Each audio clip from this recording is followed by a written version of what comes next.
Hello दोस्तों, आज का टॉपिक है प्राचीन इतिहास, जिसमें हम लोग इम्पोर्टेंस क्वेश्चन को देखेंगे जो बार बार परीक्षा में पूछा जाता है। सेशन स्टार्ट होने से पहले कृपया चैनल को सब्सक्राइब कर दीजिए और बेल आइकन को दबा दीजिए। चलिए स्टार्ट करते हैं। क्वेश्चन नंबर 1, अशोक का सबसे लंबा शिलालेख कौन सा है? जिसका ऑप्शन है ए पहला, बी पाँचवा, सी छठा, डी सातवां। जिसका सही जवाब होगा ऑप्शन नंबर डी सातवां। अब इसका व्याख्या देखते हैं। अशोक का सातवां शिलालेख सबसे लंबा है, जो धम्म महत्तम की जानकारी देता है। नेक्स्ट क्वेश्चन नंबर 2, हड़प्पा सभ्यता में दावात के निशान कहाँ मिले हैं? जिसका ऑप्शन है ए हड़प्पा, बी लोथल, सी कालिंबंगन, डी चनुद्रो। जिसका सही जवाब होगा ऑप्शन नंबर डी चनुद्रो। अब इसका व्याख्या देखते हैं। हड़प्पा सभ्यता में चन्हुद्रो से मनके, काजल, दावात प्राप्त हुए हैं। नेक्स्ट क्वेश्चन नंबर 3, अशोक की माँ, पत्नी और बेटी कौन थी? जिसका ऑप्शन है ए महादेवी, सुभद्रांगी और संघमित्रा, बी सुभद्रांगी, महादेवी और संघमित्रा, सी संघमित्रा, सुभद्रांगी और महादेवी, डी कोई नहीं। जिसका सही जवाब होगा बी सुभद्रांगी, महादेवी और संघमित्रा। अब इसका व्याख्या देखते हैं। अशोक की माँ का नाम सुभद्रांगी, पत्नी का नाम महादेवी, बेटी का नाम संघमित्रा था। नेक्स्ट क्वेश्चन नंबर 4, मार्तिनामा किस वंश के शासकों द्वारा शुरू किया गया? जिसका ऑप्शन है ए मौर्य, बी गुप्त, सी सातवाहन, डी कण्व। जिसका सही जवाब होगा ऑप्शन नंबर सी सातवाहन वंश। अब इसका व्याख्या देखते हैं। मार्तिनामा अपने नाम के आगे माता नाम लिखने की प्रथा थी। मार्तिनामा सातवाहन राजाओं ने शुरू की। उदाहरण के लिए सातवाहन वंश का सबसे महान राजा सातकर्णी था, जिसने अपना नाम अपनी मां गौतमी के नाम पर गौतमी पुत्र सातकर्णी रखा। नेक्स्ट क्वेश्चन नंबर 5, सामवेद के उपवेद को क्या कहा जाता है? जिसका ऑप्शन है ए आयुर्वेद, बी शिल्पवेद, सी गंधर्ववेद, डी धनुर्वेद। जिसका सही जवाब होगा ऑप्शन नंबर सी गंधर्ववेद। अब इसका व्याख्या देखते हैं। उपवेद व्यवहारिक ज्ञान को संदर्भित करता है। वे पारंपरिक साहित्य है जिसमें कुछ तकनीकी कार्यों के विषय शामिल है। सामवेद के उपवेद को गंधर्ववेद कहा जाता है। नेक्स्ट क्वेश्चन नंबर 6, अपने ही वर्ण या अपने वर्ण से नीचे के व्यक्ति का विवाह छांदोग्य उपनिषद में वर्णित किस प्रकार का विवाह है? जिसका ऑप्शन है ए अनुलोम विवाह, बी प्रतिलोम विवाह, सी असुर विवाह, डी आर्ष विवाह। जिसका सही जवाब होगा ऑप्शन नंबर ए अनुलोम विवाह। अब इसका व्याख्या देखते हैं। छांदोग्य उपनिषद में पहले 3 आश्रमों का उल्लेख मिलता है। इसमें विवाह के प्रकारों की भी चर्चा की गई है। अनुलोम विवाह और प्रतिलोम विवाह 2 मुख्य प्रकारों की चर्चा है। नेक्स्ट क्वेश्चन नंबर 7, कल्पसूत्र को कितने भागों में बांटा गया है? जिसका ऑप्शन है ए 3, बी 4, सी 5, डी 6, जिसका सही जवाब होगा ऑप्शन नंबर ए 3। अब इसका व्याख्या देखते हैं। कल्पसूत्र वेदांगों में वर्णित सूत्रों में से एक है, जिसे 3 भागों कल्पसूत्र, गृह्यसूत्र और धर्मसूत्र में विभाजित किया गया है। Next question number 8। भारत में बौद्ध धर्म को कश्यप मतंगा द्वारा किस वर्तमान क्षेत्र में पेश किया गया था? जिसका ऑप्शन है ए चीन, बी दक्षिण पूर्व एशिया, सी श्रीलंका, डी अफ्रीका, जिसका सही जवाब होगा ऑप्शन नंबर ए चीन। अब इसका व्याख्या देखते हैं।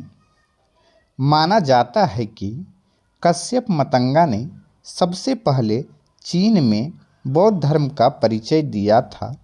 चीनी परंपरा के अनुसार उन्होंने भारत से चीन के लोयांग की यात्रा एक अन्य भारतीय भिक्षु के साथ की, जिसे उनके चीनी नाम चू फलन के नाम से जाना जाता है। Next question number 9। बौद्ध धर्म में विहार शब्द का अर्थ डैश है? जिसका ऑप्शन है ए भिक्षुओं का निवास, बी पूजा हॉल, सी मंडली हॉल, डी बगीचा, जिसका सही जवाब होगा ऑप्शन नंबर ए भिक्षुओं का निवास। अब इसका व्याख्या देखते हैं। विहार भिक्षुओं के निवास के रूप में जाने जाते थे। चैत्य चर्चा के उद्देश्य के लिए सभाएं थी। इसके अलावा चैत्य स्तूपों के साथ थे। विहारों में स्तूप नहीं थे। Next question number 10। वैदिक आर्यों का प्रमुख भोजन था क्या? जिसका ऑप्शन है ए जौ और चावल, बी दूध और इसके उत्पाद, सी चावल और दालें, डी सब्जियां और फल, जिसका सही जवाब होगा ऑप्शन नंबर बी दूध और इसके उत्पाद। अब इसका व्याख्या देखते हैं। वैदिक आर्यों के भोजन में दूध, घी, दही आदि का प्रमुख महत्व था। ऋग्वेद में दूध में यव जौ डालकर क्षीर पकोदन तथा दही में बनने वाले पनीर का उल्लेख मिलता है। जौ के सत्तू को दही में डालकर कर्म नामक भोज्य पदार्थ तैयार किया जाता था। ऋग्वेद में चावल और नमक का उल्लेख नहीं है। Next question number 11। गुप्त काल में हल दंड या हलीव कर क्या था? जिसका ऑप्शन है ए एक कर, बी एक नाटक, सी एक औजार, डी एक प्रजाति, जिसका सही जवाब होगा ऑप्शन नंबर ए एक कर। अब इसका व्याख्या देखते हैं। हल दंड एक कर था जो कि हल पर लगता था और शर्करा नील बनाने वालों पर लगता था। Next question number 12। चंदेल राजा किस मंदिर से संबंधित थे? जिसका ऑप्शन है ए खजुराहो, बी हम्पी, सी महाबलीपुरम, डी अजंता, जिसका सही जवाब होगा ऑप्शन नंबर ए खजुराहो। अब इसका व्याख्या देखते हैं। खजुराहो चंदेल साम्राज्य की प्रथम राजधानी था। चंदेल वंश और खजुराहो के संस्थापक चंद्रवर्मन थे। चंदेल राजाओं में खजुराहो के प्रसिद्ध मंदिरों का निर्माण कराया था। Next question number 13। नंद वंश की स्थापना किसने की? जिसका ऑप्शन है ए महापद्नंद, बी घनानंद, सी शिशुनाग, डी कालाशौक, जिसका सही जवाब होगा ऑप्शन नंबर ए महापद्नंद। अब इसका व्याख्या देखते हैं। नंद वंश की स्थापना 345 ईसा पूर्व में महापद्नंद ने की। उसने 16 वर्षों तक राज्य किया। उसे क्षत्रियों का विनाश करने वाला बताया गया है। Next question, question number 14। बौद्ध धर्म के महायान पंथ का विकास किसके काल में हुआ? जिसका ऑप्शन है ए अशोक, बी कालाशौक, सी कनिष्क, डी अजातशत्रु। जिसका सही जवाब होगा ऑप्शन नंबर सी कनिष्क। अब इसका व्याख्या देखते हैं। महायान पंथ बौद्ध धर्म का एक पंथ था। इसका विकास कनिष्क के समय हुआ। असंग ने इसकी शुरुआत की। Next question, question number 15।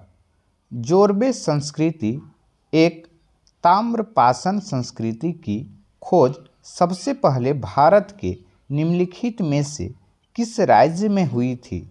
जिसका ऑप्शन है ए महाराष्ट्र, बी राजस्थान, सी गुजरात, डी जम्मू और कश्मीर। जिसका सही जवाब होगा ऑप्शन नंबर ए महाराष्ट्र में। अब इसका व्याख्या देखते हैं। जोरबे महाराष्ट्र के अहमदनगर जिले में गोदावरी नदी के तट पर स्थित एक गांव और पुरातात्विक स्थल है। इस स्थल की खुदाई पहली बार 1950 से 51 में हसमुख धीरजलाल संकालिया और शांताराम भालचंद्र देव के निर्देश में की गई थी। Next question, question number 16। निम्नलिखित में से किसे सुदास के विरुद्ध 10 कबीलों या राजाओं के संघ का आयोजन करने वाला माना जाता है? जिसका ऑप्शन है ए वशिष्ठ, बी विश्वामित्र, सी पुरु, डी अगस्त्य।